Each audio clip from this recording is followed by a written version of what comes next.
Amen. Amen. Cool. Damn, Marty's not on yet, huh? He called me earlier, but I was at Home Depot and I didn't get a chance to answer him. Okay. I haven't had a chance to talk to him yet too, but maybe we'll stay on with the Zoom afterwards if you guys are with it or whoever's with it. But anyways, how you doing, Audra? How you doing tomorrow? Hey. So without further ado, let's dive right in. I'd be down to wait to see if more people come in, but we don't want to waste any time. I think I kind of liked how we or how I did it the last time, where it's just kind of going through a little bit quicker, and then if you guys want to cut me off and raise your hand or just say, hey, let me get some give you some feedback or something, we can do that. All right, so we're gonna start at Ecclesiastes 5:1. Subtitle says, fear God, keep your vows, walk prudently when you go to the house of God, and draw near to hear rather than to give the sacrifice of fools, for they do not know that they do evil. Now, I'm going to reference the Good News Translation just because it's an easy to read one.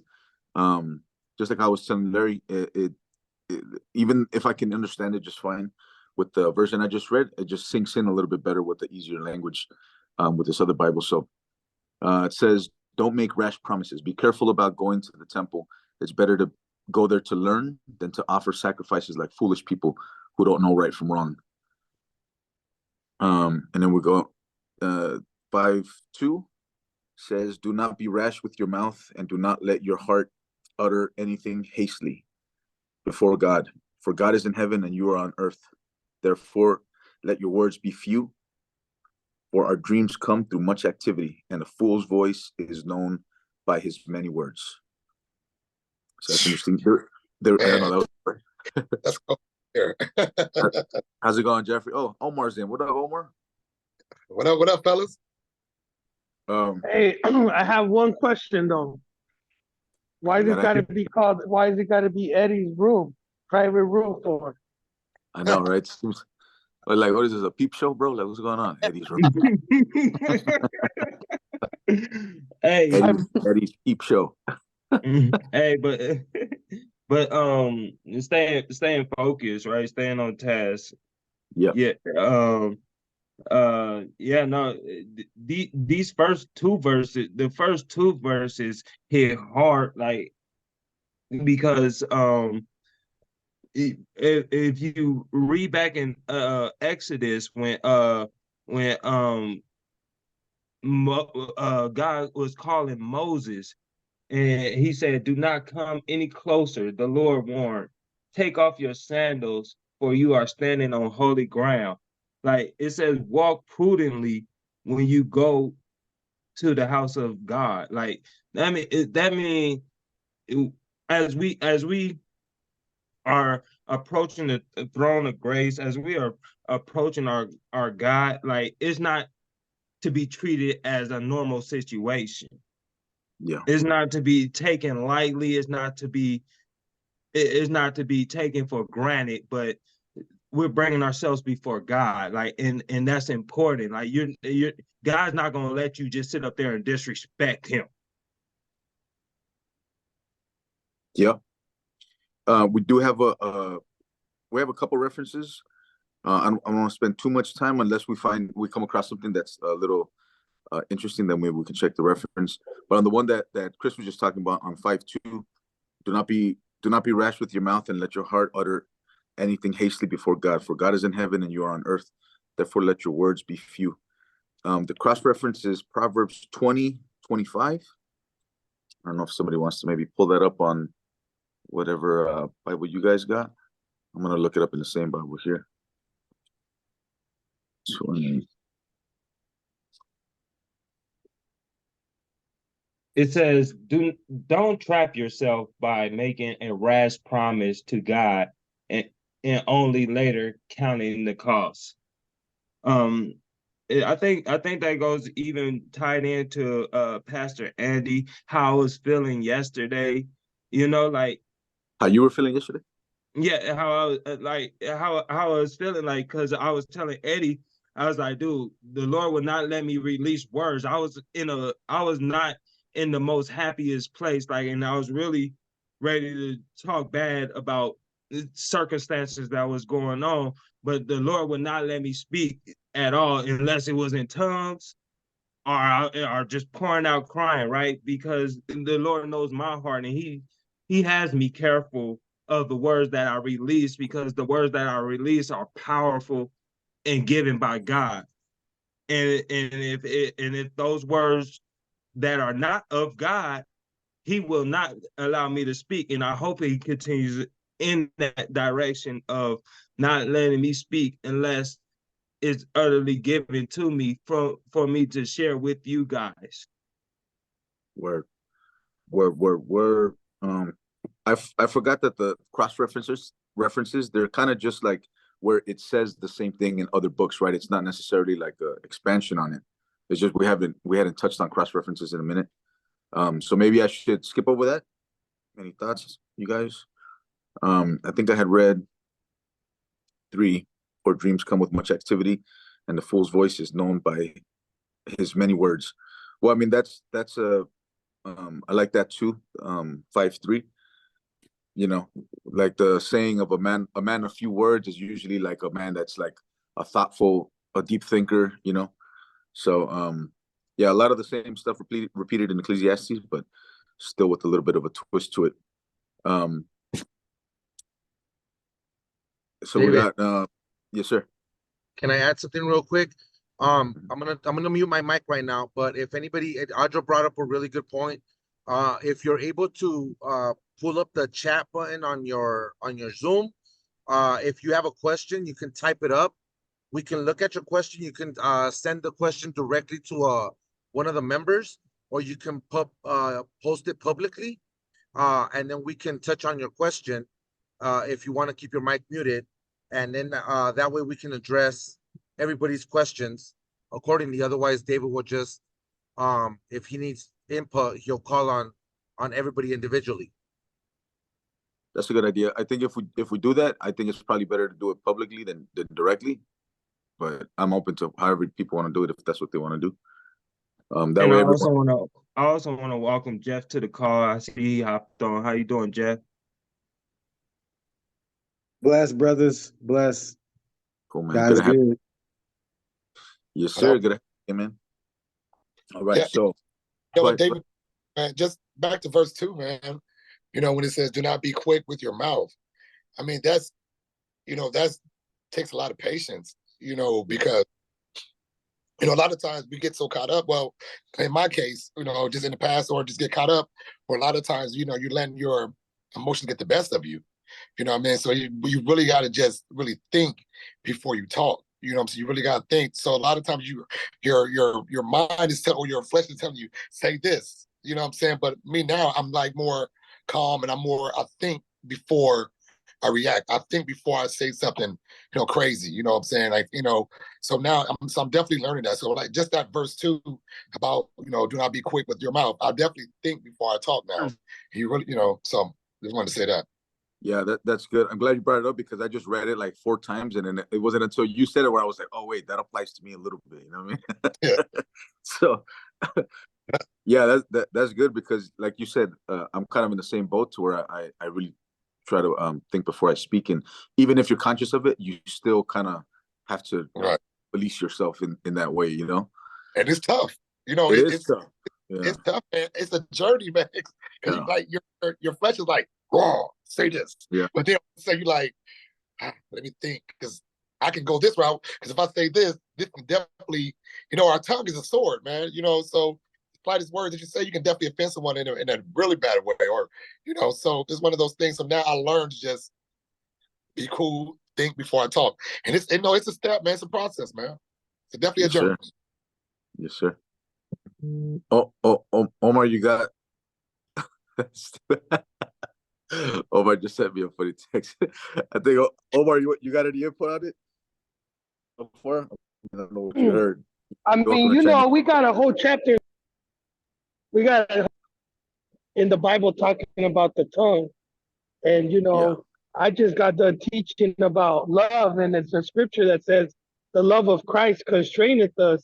And it's kind of like Chris was saying, that's the love of Christ. That's the love of Christ that holds you from saying things that you're not supposed to say and doing things you're not supposed to do, because we got God's nature in us now. So that's what should be controlling us, is the love of God, And so that helps to keep us from, saying things that we're not supposed to say and doing things we're not supposed to do. Yeah, that's good. For sure, for sure. All right, I'm gonna go ahead and hop on to we was at Ecclesiastes 5:4, looks like. When you make a vow to God, do not delay to pay it, for he has no pleasure in fools. Pay what you have vowed. Better not to vow than to vow and not pay. They can't see you? Oh. So I think that could call for some for a little input. Audra, would you mind giving a little feedback on that? Yeah, definitely. When I was reading that earlier this evening, okay, 30 minutes ago. It's like basically you're going saying, okay, Lord, if you do this, I'm going to do this for you, or I want to do this for you. And when he does this one certain thing for you and you don't follow through saying, and he fulfills it, he gives it to you, but then you go back on what you said. It's basically when we tell our children, hey, if you do this, I'm going to do this. And you don't fulfill what we said we're going to do, that kind of breaks their heart. So when we make a vow to God, it breaks his heart when we don't follow through with what we said. And that's how I view it. You're making a promise. A vow is a promise. You're going to make a promise. You do this, I'm going to do this. And I've caught myself a couple times in my life doing that, and I'm like, you know what, Lord, I am so sorry. But that's what it means to me. That's good. If I could chime in on that too. I'm still new to this walk with Christ, and almost immediately after kind of like devoting myself to it, to God, I made him a promise. I'm not gonna say what it is, but it's a really big one, and I've been holding to it, and I know I won't break my promise, but I wasn't aware of like, because it says that in other books, I'm sure, other books of the Bible, to like not break your promise with God. But so I wasn't aware of those, and I keep my promises, you know what I mean? But when I saw that mentioned like a couple times, I was like, man, it made me feel like it's even worse. Like, again, not like I'm gonna break the promise, but it's like, oh, now I really can't break the promise, which it should be enough because it's a promise to God. But I don't know. That was just something kind of funny for me. And I want to tap in a little bit too, because like it's the promises that you release even to God's people, right? You like, I hate saying that I'm gonna do something and not come through, and I would really not like if I say I'm gonna do something and I had no intentions of doing. Like, because people hold you by your word, right? People hold you, like, if you say you're gonna be there and you don't show up, then the next time another time a circumstances or a situation comes up, they're gonna look at you and like, I can't depend on him. And the last thing you want to feel is somebody can't count on you to come through for them. Is kind of like your report card, if everyone, I don't think Eddie's talking to us, so if everyone knows you as someone who's dependable, you're always going to be that dependable person, and if everyone knows you as the opposite, then you pretty much always be the opposite to them and everyone around them forever, so that's good. Dave, go ahead, bro. So when I read that verse earlier, I said, Jesus.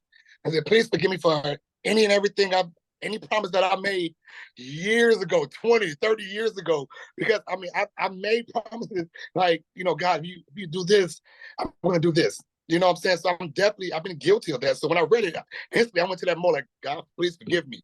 Whatever promise that I made from a long time ago when I broke it, I'm sorry. Yeah. And a lot of times it's like we treat God like he's a genie in a bottle. It's like we only bring him out when we need him. You know what I'm saying? The other time, okay, we put him up, you know what I'm saying? But and that's how I look at that as well, man. Is but it's one thing. But when I read that, it really just made me say, but whatever I broke, any promise that I made and I didn't come through with it, please forgive me. You know what I'm saying? I mean, so I'm definitely been guilty of that, man, in the past. But this chapter right here is really, really good, man. Straight up. Yeah. Yeah, it's like says a lot of the same stuff, but like it's still different in a way, So I'm glad we stuck on Hey, real quick, Ecclesiastes. Audra had input too, so let's hear from Audra. Let's hear it. Okay, real quick. In the Sermon on the Mount, Matthew chapter 5, verses 33 to 37, basically goes back to what that verse says about breaking vows or oaths, as Jesus was stating. Again, you've heard that it was said to people long ago, do not break your oath and keep the oaths you have made to the Lord. But I tell you, do not swear either by heaven, for it is God's throne, or by the earth, for it is God's footstool, or by Jerusalem, for it is the city of the great king. And do not swear by or black. Simply let your yes be yes, and your no be no. Anything beyond this comes from the evil one. It's basically, don't break your vow to God or to anybody. We all make promises. We don't want to break them. Yeah. And I wanted to touch on how Larry said, like he kind of gave the example of saying, "Oh, this of God, and then if you do this, then I'll do this for you."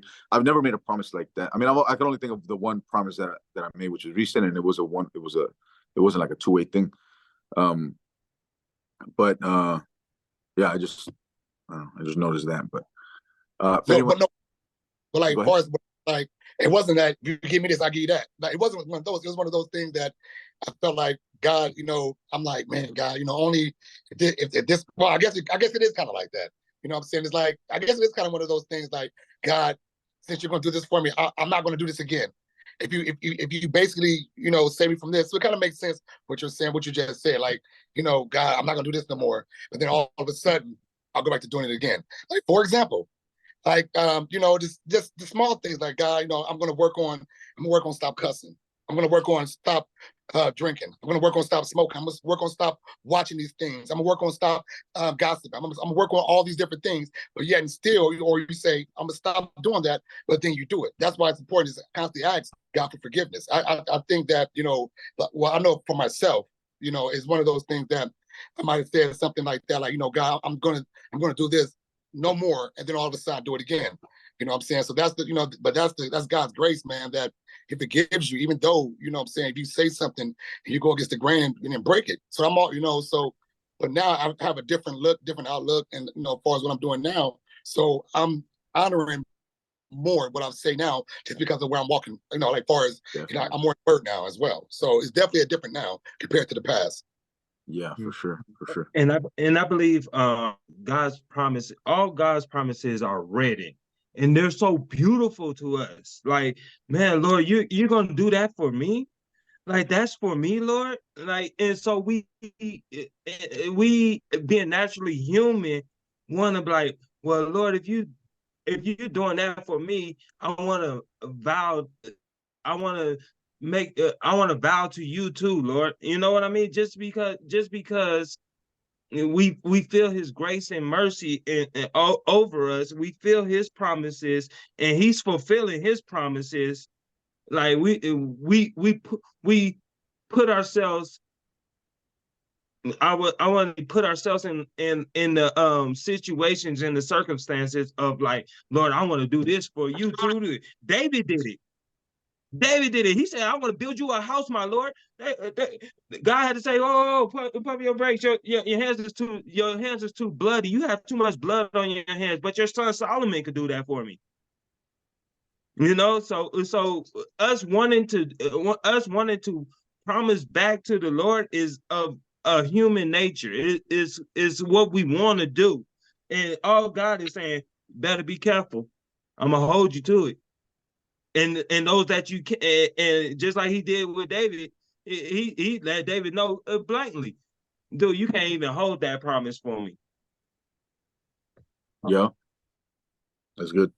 I think a lot of times too with not even just a promise to God, but when we make promises to whomever, your friends and family or coworkers or whatnot, maybe not all the time, but if and when you do make a promise, I think at least sometimes you can kind of tell if you're present enough in what you're doing and saying, you can kind of tell if it's sincere or not, or at least like, I don't know if you because I can't think of any specific time that I've done that, but I know I've done that to where like I've made a promise to someone, and then let's say I walked away or got in my car and drove away, and then I was like, man, I didn't feel too like confident when I said it, and it's like you think you mean it sometimes, but it's not always the case.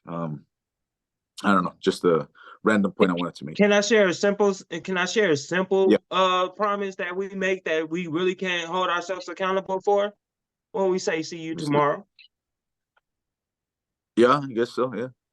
That's a promise that we make that we really can't account for. That's why the Bible tells us, we ought to say, see you tomorrow, Lord's will. Willing, yeah. That's what the Bible tells us to say. Always say God willing. I mentioned that as well a while ago. Yeah. So God willing. That's what I said. Because, never say that, man. So I agree with you 100%, Chris. Oh, yeah. Yeah, that would never cross my mind. So that's good. I'm glad you brought that up. All right, so moving on. And then so I'm gonna read 6 and 7, and maybe Jeff, maybe you can give a little feedback if you're open to it. So 5, 6 is do not let your mouth cause your flesh for God. It was an error. Why should God be angry at your excuse and destroy the work? For a multitude of dreams and many words, there is also.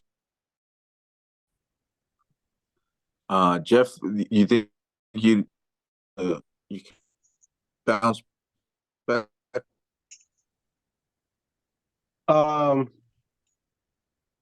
Just thinking of the overall conversation of, just being, letting your word, your yay be yay, like the scripture that Miss Adora read earlier was in my spirit when you guys were talking about promises and just not swearing by heaven or earth, but just letting your yay be yay.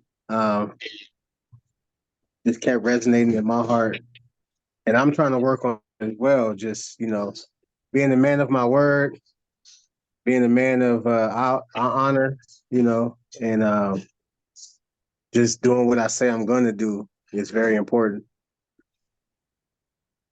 Dope. That's dope. All right. I'm gonna.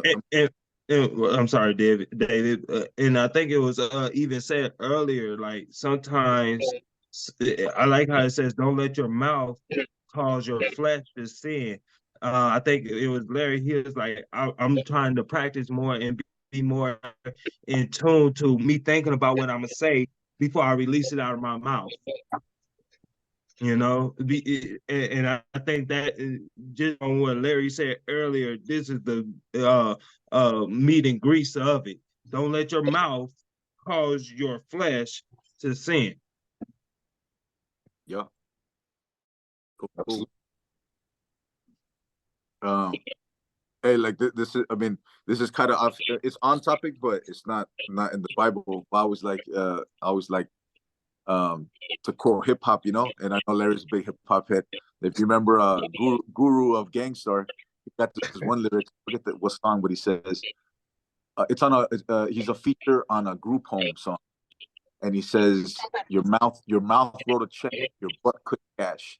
And he doesn't say but, your mouth writes a check, your butt can't. So we gotta be careful with it. And who's moving on to 5. You are so right about that, David. So I mean, like you said, your word is everything. So I totally agree with you on that. Yes, Back in the days when we had a word, they didn't have it. Is that tomorrow? I thought that was All right, so 5:8 says the vanity of gain and honor. If you see the oppression of the poor and the violent perversion of justice and righteousness in a province, do not marvel at the matter, for high official watches over high official, and higher officials are over them. Moreover, the profit of the land is for all. Even the king is served from the field. I can probably just keep going. He who serves, this is 5:10. He who loves silver will not be satisfied with, nor he who loves abundance with increase. This is also vanity. When goods increase, they increase who eat them. So what's the profit have the owners? Man, see, it's like even just reading it. I want to read this 11 on the other version. So let's see what we at. Hey, David, while you finding your point, let me touch on this one, right? On verse 10, just a little bit, as you pinpoint where you at, right?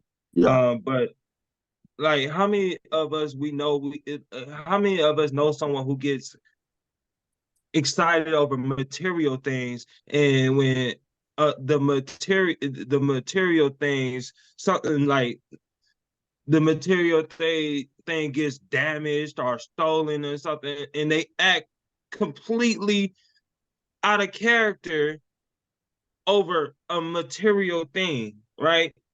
Yeah. Like, and so it says, he who loves silver will not be satisfied with silver, right? That's that.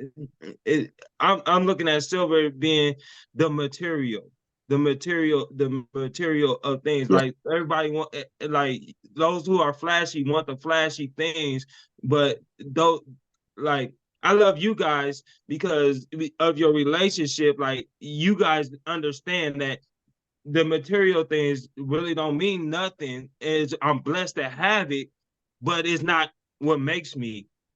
It's not what I love, Yeah. But the worldly people fall in love with these things, and when something happens to them things, they lose in character. They lose who they are in their design because of the damage it did, because of the damage of the material things that won't even probably be returned. Yep. For Can I sure. add something to that? Yes, sir. Just thinking about the pursuit of material things, there's no satisfaction in it. And I think that's the main thing about it, is that as much as you pursue things that are material, you never feel that void. You're gonna always want more, you're gonna always want more, always want more. But man, I tell you what, like, the more of course I'm always thirsting after more of God, but there's satisfaction in the amount of God that I do have. I'm not satisfied fully, but I find way more satisfaction in it than I do when I chase, material things. So that just came up in my spirit. I wanted to share that. For sure. For sure. All right. So moving on to verse 11, which is kind of where I stopped. I'm going to read it from the easier Bible. It says, you are, the more mouths you have to, the knowledge that you are rich. A working man may not have enough to eat, but at least he can get a good night's sleep. A rich man, however, has so much that he stays awake worrying. Yeah, that resonates a lot with me because I mean, this whole book, man, this whole book is like, it's so good to me. And like there, how it describes a rich man and like I don't know if it's a poor man or a working man. That's kind of just like in general, like a rich man could be somebody who just puts that much emphasis on the material or worldly things, Like I can think of a friend that had a major car accident where his car was ruined, and he was really like proud of his car. And then he was like, man, I remember him saying, my life is over. My life is over. And I was like, bro, it's a car. Like, it's just, I don't care if it was a Lamborghini. It's just a car, it's just transportation. And so to me, that's like when they're talking about a rich man has so much to worry about, that applies to somebody who's just in the flesh about material stuff, you know. You'll worry just as much about your car or your rims or whatever, your business or whatever, just as much as that rich man, because it's basically like idolatry, I guess, right? That's what they say. Like you're idolizing your money, or you're idolizing your possessions, like your car, or maybe even your women or whatever. Like you're idolizing that, and it's, when it gets taken away, it feels like your world is over, and that kind of just lets you know where your head is at, because that shouldn't be your whole world, right? None of that stuff. So,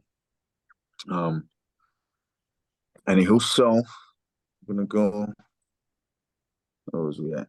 So we're gonna go to Ecclesiastes 5:13. Here's a terrible thing that I have seen in this world. People save up their money for a time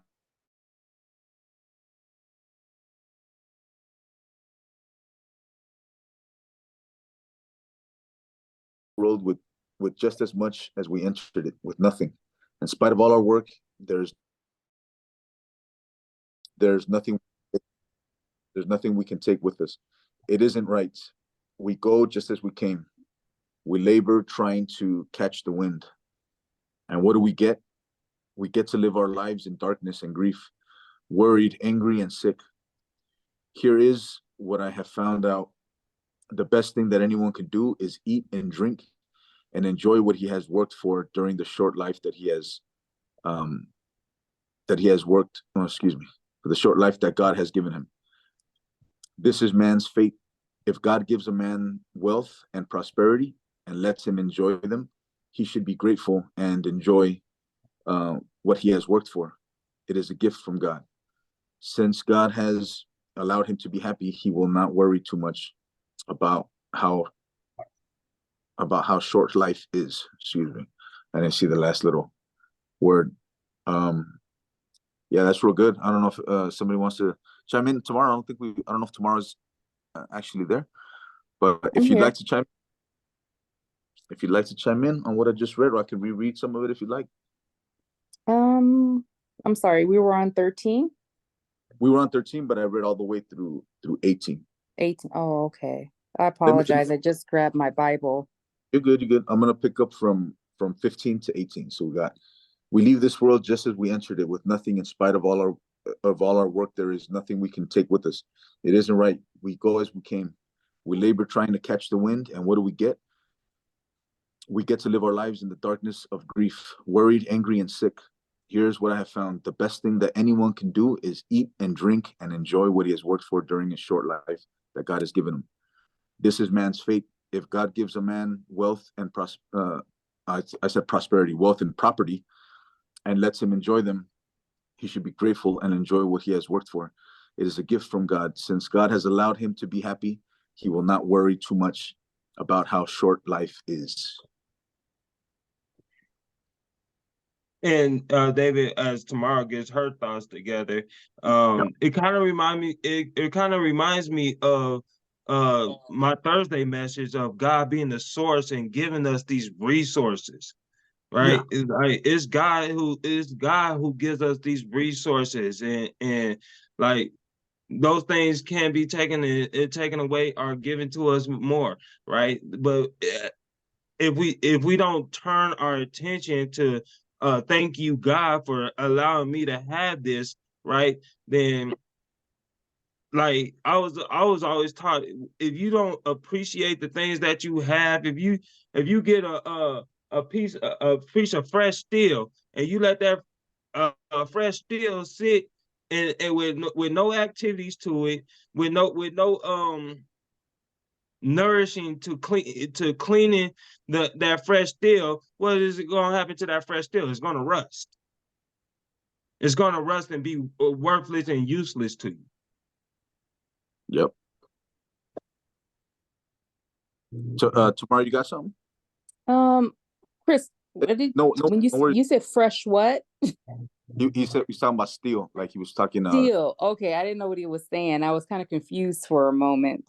Yeah, he was talking about like a steel getting rusty. Leave it alone. Gotcha.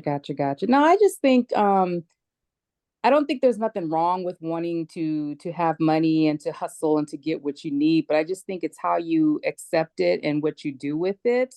Meaning that if God gives me all the riches that I need to survive, to live, or whatnot, I'm not going to be that type of person to boast and say, this is what I got, this is what I got. But I think, sharing some of that wealth, giving to charity, doing good things with your money, that's still a satisfying thing that you can do when it comes to that. So I just think just not being greedy about it, even if you do have money and blessed with money and all this kind of stuff, it's just how you present it and the type of person that you are. Because some people can be real conceited, don't care, don't give anything about anything. And then you get some people that are very wealthy and love to give to charity, work in the neighborhoods, work for the community. So, there are some good things that can come out of that as well.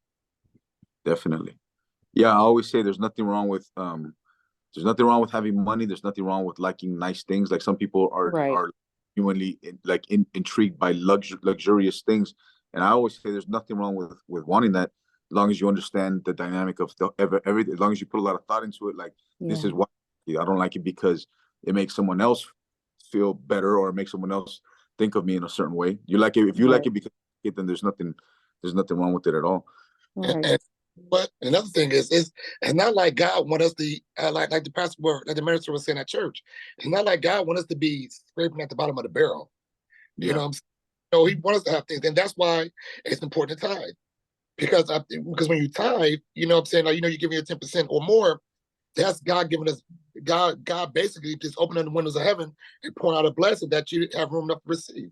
So tithe is another thing that really gives you blessings as well, like far as going that route as well. So I mean, Yeah, I think I wanted to kind of make a point too, is like with money. I mentioned it last time when I was kind of talking about my testimony a little bit. So like I got to a point where I got kind of good at making some money. Not good like in a rich person's perspective, but like in my perspective, I grew up poor. I got kind of good at making money, and but then it was like, then I didn't know what to do with it. It was kind of like, I don't want to say that I was like stingy with it, but let's say I was gonna hand out, like somebody asked me for money on the street, right? And let's say, I'm used to handing somebody a couple bucks or maybe $5 or something. And let's say I just had a bunch of 20s. Then I'm not saying I wouldn't, here and there I would still do that, but I would be like a little reluctant to give that 20.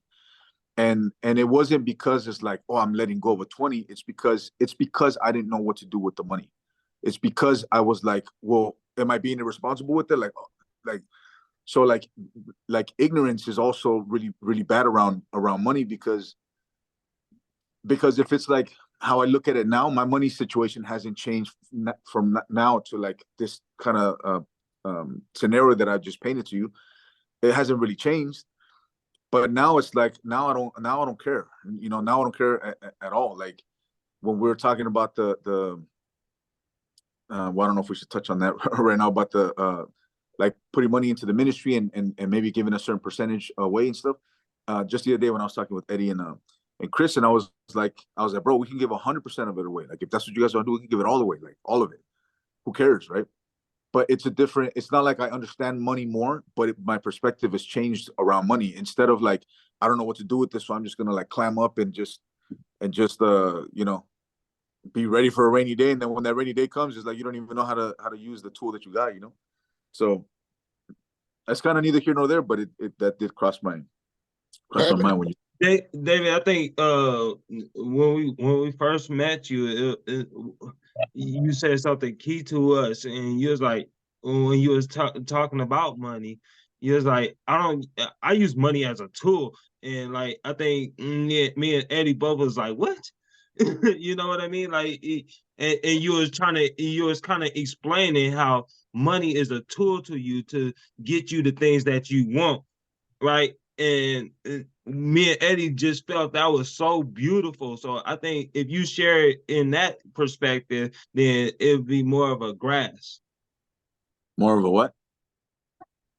We'll catch on to what you're talking about. We could grasp on to what you. What did I confuse you with what I was saying? Right? Nah. maybe I confused him a Nah, little. but nah, you didn't confuse me, but you kind of reminded me of Yeah, what you said back before, like when we first started talking, bro.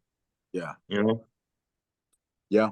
Um, I don't know if Eddie is still driving. You're No, I'm not welcome to. driving. I'm already home. I'm eating Oh, some okay. Some I'm eating spread. some delicious bread. Man, my eyes are still coming down from the swelling from the spread that we had. Eddie will tell you guys all about it. So I think that brought us to, what time is it? So we got about 15 minutes left. That brought us to chapter 6. So we just read pretty much chapter 5. I can power read through that if you guys would like, or if you guys want to kind of just open the floor and have some more further conversation about the things that we touched on. Either way works for me. Audra, what would you suggest, Audra? I like getting Audra's input. Oh, you like it, but I well, do. it looks like we have like 15 minutes left. Why don't we get some prayer requests and I think that touching on what you said earlier too about what Chris was saying that you said about money being a tool, Yeah, um, tool to be able to minister to people, to get what we need to get to bless other people. yeah, I hesitate too when I have extra money, when I hesitate when I feel the prompting of the spirit tapping my shoulder saying, you can make more money, but that person can't. I want you to give them this amount of money. And I'm like, but Lord. So yeah, using the tool to bless other people and to do what we need to do. I think yeah. I think that's part of it. Definitely. I think go ahead. I'm sorry. You weren't finished. Because I think the hardest thing for most of us, especially those of us who have struggled financially, have a hard time letting go of money. Like when Jesus told the rich man, said, give everything you got to the poor and follow me. He couldn't give up his riches Yeah, to follow Jesus. And I think that's the one thing that as humans that we all struggle with because money is what makes the world go around. definitely. Yeah, absolutely. One more thing that I wanted to mention too around money. Like I've heard the label of or the idea of philanthropy, and I think I might be wrong, but I think philanthropy means basically just like giving money away is what you do, right? Am I Mm-hmm. wrong? No, that's right. That sounds super intriguing to me, honestly, because like I mentioned earlier, like I kind of got good at being able to make money, but I don't do anything with it, like Mm-hmm. ever. The most I'll do is like eat out, whenever I want, but that's about it. I don't do anything, and it's like um I don't know. I've always kind of, since I heard that idea of philanthropy or being a philanthropist, and I'm Mm-hmm. like, who does it? Like just billionaires or like like who just gives away all their money? But not necessarily, right? I mean, you can give all your money away and you just work in a regular 9 to 5. So Yeah. I definitely want to um to like get more comfortable in that, because I'm comfortable with giving and stuff. But when Mm-hmm. I'm around Eddie a lot. Eddie's so generous. It's like it's crazy, like he doesn't think twice. He's not doing it. You could tell it's genuine. He's not doing it to try to make God happy. He's doing it because he's making God happy. Like he's not trying to make God happy. So I think that's so dope. Just giving your money away. Because even like I think for me, when I say that I got good at making money, I think in a sense it kind of came from fear, in a sense, because I grew up poor and growing up with not having money and negative family circumstances and stuff like that. So then you kind of get like, oh, I don't want to do that. So you just figure, you kind of figure it out. But the concept or the drive came from fear, I think. I'm just kind of saying this like looking back at it. I don't know what my real motivation was, but um that's not that, like, fear is never a good place to start. And Right. as you mentioned, Eddie, I was thinking about the rewards. Whose reward are you looking for? The reward of man or the reward from God? you know, and like God has put it in Eddie, like God has created Eddie to be a giver, right? And it says, if and the Bible says, if you are a giver, give wholeheartedly. And like that, and so like that's how how Eddie is in line with the will of God, because him being a giver, him having that heart of giving like that, he gives wholeheartedly. Like you said, it's without question. It's like without thought. And a lot of times, us as humans look at somebody like Eddie and be like, "What you do this for?" Because Yeah. God told him to. And right now you said whose reward are you doing it for? I could say, at least for me, the reward doesn't even cross my mind in the slightest bit when if I'm doing anything like that. I never think like, oh, am I gonna get a thank you from that person, or am I gonna get is God gonna bless me? That never crosses my mind. But then again, I'm not as advanced in the in the giving walk as my boy Eddie is. I don't think he looks at it that way either. But can you expand on that a little bit more, Chris? Like, because that was like the first Okay. thing you said, like the reward. So are you saying like a reward So from? so I don't say reward like as necessarily expecting to get something in return or whatever. Like I am a firm believer, for every action that you take, your reward will be given. Gotcha. You know what I mean? You're gonna get a reward. You're gonna get either a praise from man, or you're gonna either get praise from man, or only look for praise from man. Excuse me, only look for praise from man, which is really meaningless. Or you could look towards your Father in heaven, and hear the faithful words of good. Thank you, my good servant. Thank you, my boy. You know, well done. You really blessed that person, and then Yeah, that's what warms your heart. that makes sense. It's like you're not like looking for it. You're just aware that that's what it is, right? You're gonna get some kind of not praise, but you're gonna get some kind of there's cause and effect, right? If the cause is you giving, there's got to be something that comes back from that somehow, right? I get what you're saying. I think for me, what it is like what you just mentioned, um, having something and being responsible with it.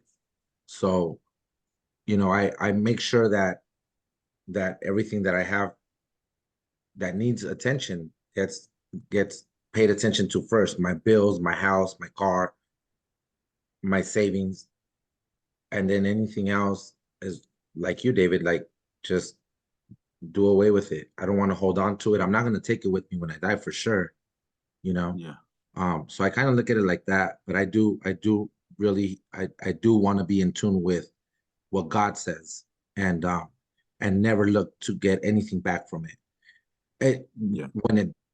Whenever I do get something back from it, not even just a thank you, even if it's something else, that to me is a bonus. It's like I already did what my Lord told me to do, and if I do get a thank you, if I do get anything else, that's a bonus. It's like an added thing to what I was already trying to do, I guess, But that Yeah. was really cool too, the way you put it, when there's people with money who are not smart with it, and then others that really delegate their finances correctly and are able to do more with it. And then, like Chris just said, you get it comes back. It's like we're just like a medium. Like money's traveling everywhere. It just touches here, and it's supposed to go. I used Yeah. to, because I grew up very, very poor. I grew up super poor. I mean, mega, mega poor, where money was just, it was an idea. It was like, oh, when I have money, it was like that type of poor. It was super poor. Um, that Now that I have it, I, and it's not that I have money. That's not what I meant. Now Yeah. that I have income, because I have a job and I work really hard, and so so then I get a paycheck. But now I just feel like that responsibility now I remember, I remember where I used to be, where I was at, and I hope and pray that I never go back to that. But even if I did, I wouldn't have a problem with it. Now that I'm in my walk with God, I don't think I would have a problem with it. I think that if Jesus was here right now and told me leave all your riches, which is not much to leave behind, and follow me, I'd be like, bro, take it twice. Take it twice. And I even have something stashed over there. Go grab that too. And I got some other more stuff over there. Go grab that. You can have everything. You know, that's how I feel about that. So I would say that's pretty clutch. Yes, sir. Good way to describe it. Cool.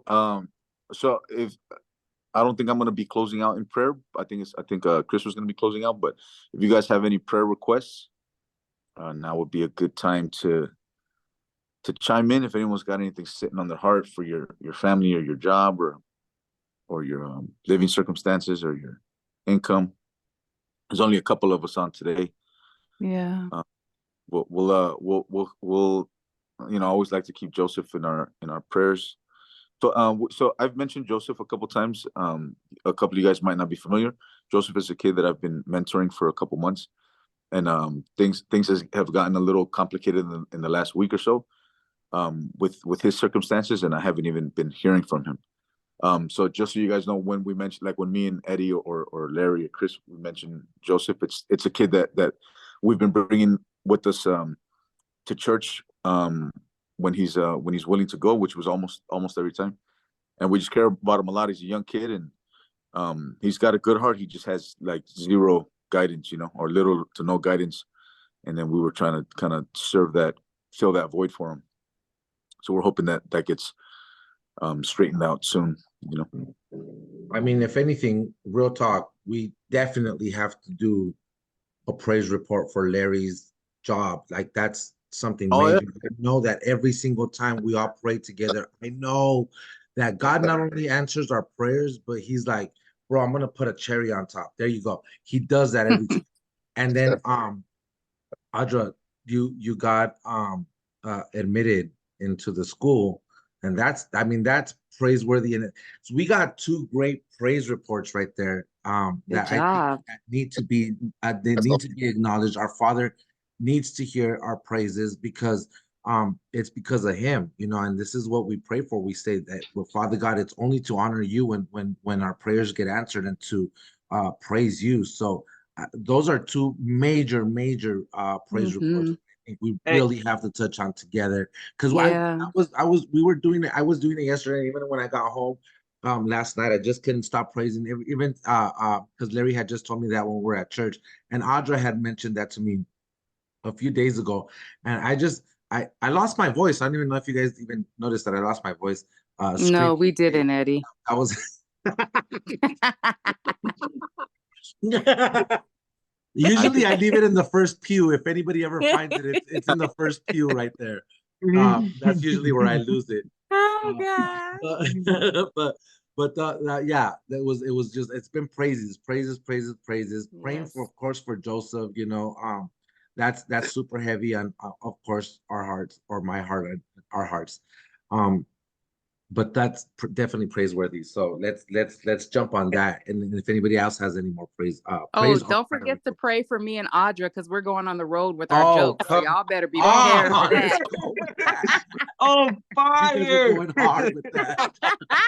Come on, Audra. Going so hard with that. Lighting the laugh. But seriously, I totally agree with the prayers for both Audra and for Larry, because new adventures are coming their way. At first I was a little bit hesitant, because I know that that Larry will be working with the youth, which are the teenagers. So it can be very difficult. It can be very hard. And he's going into an area that's not the best area in the world, but these kids definitely need the guidance and the help. And I just pray that God just puts his hands on Larry, that he's able to mentor these kids that really need it, kids that don't have fathers or parents or whatever the case may be, because he is going into a rough area. But I feel with the way Larry is, he's going to do an amazing job with God on his side. And we Absolutely. already know Audra's going to excel, so we don't have to touch too Thank much you. on that because she's been blessed with what she has for a reason. So it's going to be wonderful. Amen. Audra, what tell us what you're going for. What did you oh, I mean, I already know, my bad. I already know, but share with the group. Okay, I'm gonna hit my going to go in for my doctorate through another angle. So I'm gonna go in for another master's, with the master's in religion with the focus on worship. Good job. Mhm. Definitely. Amazing. Just Amazing. remember us, okay? That's all we ask. Remember the Oh. little people.